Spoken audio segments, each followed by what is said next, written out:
Hey guys, welcome to Log News. Today I'll be showing you how to log into your Bank of America account online on your computer. And now let's dive right in. Now to log into your Bank of America account on your computer, first open up your preferred browser.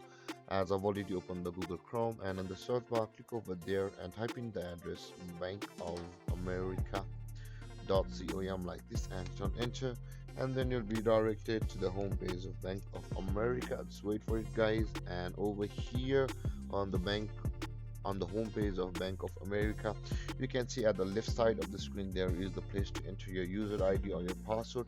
No matter whichever account type of yours is in the Bank of America, whether it's saving, whether it's credit card or home loans, any type of account, use your you can enter your user ID over here like this, and then enter your password over here like this guys.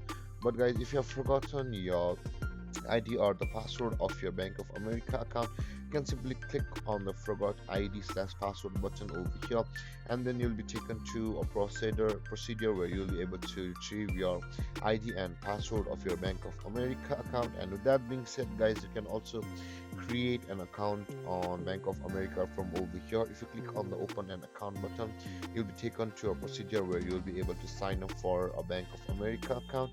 And with that being said guys, after entering your user ID and your password, simply click on login, and then you'll be signed into your Bank of America account online on your computer. And there guys, this is how you log into your Bank of America. And there guys, this is how you log into your Bank of America account online on your computer. And if you have any confusions or questions regarding the topic, feel free to comment in the comment section below. And don't forget to like, subscribe, and hit that bell icon for more videos. Thank you for watching guys. Peace.